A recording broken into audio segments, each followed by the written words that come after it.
Yo, how's it going guys? KPR here bringing us another video, and today I'll be ranking all of the lethals in the Black Ops 7 beta. I've been playing the beta for quite a while now, and I've been able to use every lethal in the game since I had early access to it. I was trying to make this video a few days ago, but just didn't get around to it.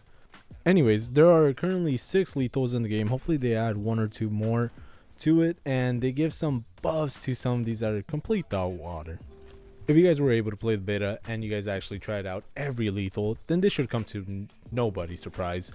It's going to be the point turret.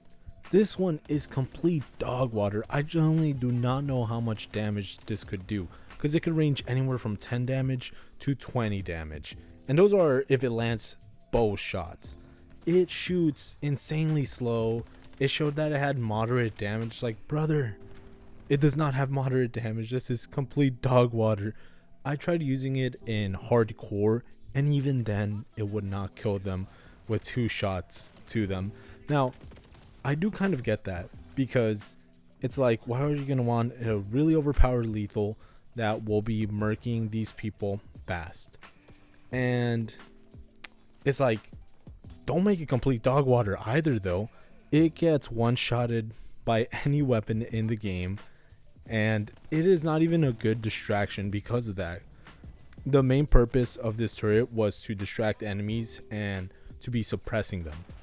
This does not do either one of those. Yeah, it can shoot them from time to time, but it's not going to do enough damage in most situations to actually murk them. I've been trying to make it work by using the Squad Link field upgrade, and it has worked, and I was able to unlock some overclocks for it. But even then, I have to do a bunch of these things to try to buff the point turret to barely make it viable. And there are a bunch of times where I have 2 turrets set up by a corner, and they still can't even murk one person, even though I shot them like 2 or 3 times. I'm like, dog, this is just the worst lethal. And hopefully they do add some sort of buff to it. I generally don't care if they just nerf the damage even more, and they just make it so it's a bit more tankier and it shoots a bit faster. But I doubt they'll do any of that. They'll probably just leave the point turret the same. The other problem I have with it as well is that in order to unlock overclocks for them, you have to actually get the kills with the lethal, not really with the tactical. Sometimes you do, but there are times where it still tracks them even though you're not the one that got that kill. So definitely complete dog water tier. Moving on to number 5, we have the Tomahawk. My fault, everyone. I generally do not think it's that good. Of course, it could just be a bit of a skill issue, but I've never really gravitated towards Tomahawks in almost any COD. It could be decent, but it feels a bit slower at times than any of the previous CODs that I played. I'm just like, dog, this is not fire at all. I'm assuming they did make it like that as well, because you can unlock overclocks for it, and those 2 overclocks are to throw it faster, and the other one's to throw it farther. And I believe Fast Hands also helps out with that, but you know, I'm not going to be using all these perks just to make this lethal somewhat viable. I did try it while using it with Gunho, and it does make it a bit better, but I personally do not like using the Tomahawk in this game, so I just had to go with it and just say it's kind of D tier. It feels too sluggish for me, and it feels like the enemy can also just run along with it as I throw it at them. The other problem as well is that since you're able to wall jump in this game, it might be easier to dodge it, and there are going to be some better clips of people who are actually good with it that can probably hit some nasty clips when they wall jump, but that's on me at all, my dudes. I feel like this one's a bit more controversial, and like I said already, this is probably more of a skill issue, but let me know if you guys feel the same way, that this Tomahawk's probably one of the worst iterations for this game. Moving on to number 4, we have the Semtex. I personally do not think it's as good as the frag in the game. My fault, y'all, but I never really enjoyed using the Semtex as much, mainly because you couldn't cook it. There is an overclock though now that you can cook it, but it's like, dog, why wouldn't I just use the frag instead? Like, it doesn't make much sense in my head, and I do understand that they probably did it just so some people like cooking it and you can still stick it to the wall. But for me personally, I don't think the Semtex is bad. by any means. I would say this is a high C tier. I was able to get a few kills with it, but a bunch of people just started using flak jacket as soon as I started using it. So that's the thing that sucked about it. I wasn't able to actually stick someone with it, so I don't know if they can survive it with flak jacket. You guys will know later on why I'm saying that. But yeah, I don't think the Semtex is bad at all. It's pretty decent. And would I suggest using it? Yeah, not bad at all. Not a bad choice. I would say this one is more for preference. And yeah, there's not really much else to say about it. The overclocks on it seem decent. It doesn't seem like it's going to be a bad lethal at all, unless they nerf it, of course. Moving on to number 3, we have the frag grenade. This one, pretty good. I like it much more than the Semtex, like I already mentioned, and I would say this is a solid B tier.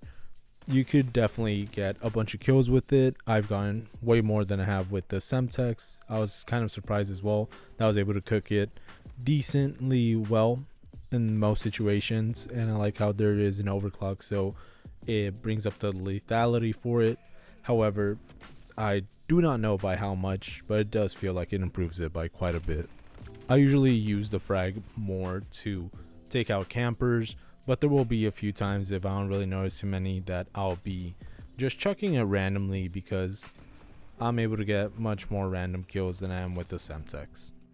Another reason why I like using the frag is because I'm able to cook it when I'm playing OBJs, and I can get people who are camping out of it and just trying to go for kills, or people who are just being super aggressive on the point, and I can just throw it around the corner and they're not going to be able to react fast enough to actually grab it, especially if they're not running fast hands. I don't think I got much else to say about the frag. It's a pretty good lethal, and I would recommend using it over the Semtex. Moving on to number 2, we have the cluster grenade. This one, I want to put it in S tier, but it might have to be a high A tier. The reason being is that you can only cook this with an overclock, and then you have to choose between the other overclock that is pretty good as well, where it adds another grenade to that cluster. So both of them are pretty good, but the problem dragging it back is that you're not able to cook this. And I've been running fast hands, and it's been such an easy time because people are running the cluster grenade because of how good it is. But once you got fast hands, you're just able to just chuck it back since it has a decent fuse time on it. If you were able to cook the cluster grenade, it for sure would be S tier. But due to you needing an overclock for it, it is a high A tier in my opinion. If you put on that overclock, yeah, it could be good, but adding another cluster grenade to your cluster grenade, it is really good and useful, since most of the flak jacket users won't be able to survive 4 cluster grenades. So yeah, definitely a good lethal to take. The second best in the game, of course, and I enjoyed using it. I was really surprised when I first used it. I was like, all right, I'm sure it won't be that bad, but I didn't expect it to be this good. So yeah, definitely high A tier in my opinion, my dudes. Now for the number 1 lethal in the beta, I have to say it was the needle drone. I was insanely surprised because I remember there was a bomb drone that you just throw it out and you can't control it, and it was kind of mid in my opinion when I used it. But this one, since you're able to control it, it makes a whole lot of difference. It goes from, I would say, a B tier to a high S tier just being able to control it. I've gotten so many double kills with it. I've been surprised by getting those. But what does suck about it, it has an overclock that makes it so it does more damage. However, it does not actually insta-kill anyone who is directly hit by it, like how it used to be with the bomb drone. I remember if you had flak jacket, it would insta-kill you, but in here it doesn't do that at all, even with that overclock on. I was kind of disappointed by that, but I was like, you know what, I'm able to control it. I guess it somewhat makes sense. I don't know if controlling it makes it so you don't do as much damage, But either ways, it's a pretty good streak. It does get you out of combat for quite a bit, but either ways, if you're holding down a point, it is extremely useful since you're able to take out people who are far away while you're in cover. It is extremely fun to use, and there's another overclock that makes it so you get a little bit of a boost. This was probably the easiest overclock I got, since you got to unlock 3 levels and you had to be getting kills with it. It does suck that you had to be getting the final blow with the grenade or lethal in order to unlock those overclocks. I kind of hope they change it, especially for the pointer, because that took me way too long to unlock. It's just kind of useless, you know?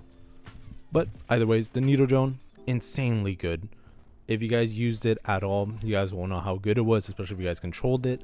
I was able to get that boost, and it kind of did make of a difference because people started to actually shoot at my needle drone. There were times where no one would shoot at it, and that's how I would get a bunch of those kills. But then once people started getting used to it, they were like, all right, we're supposed to take this out because this kept murking us. So high S tier for sure. Let me know if you guys disagree. But yeah, that was my tier list for the Black Ops 7 beta. I know it's over now. This video was actually supposed to come out like yesterday, my fault, or 2 days ago. I think I'm gonna be uploading it the next day. Hopefully you guys enjoyed the beta as much as I did, and I had a lot of fun with it, especially because there was new stuff for me to do, and the overclocks really make a huge difference in my opinion, and probably will be able to add more replayability to this game. I'll also be making another tier list. I'll probably try to work on it the next day. For the tacticals, that's all I really got able to record. I was doing field equipment, but by the time I got it, the beta was gonna end soon. So let me know down in the comments if you guys agree or disagree with my tier list, and if you guys are enjoying the video, please leave a like. If you guys are enjoying the content, please subscribe. With that being said, have a good day and stay safe. Later.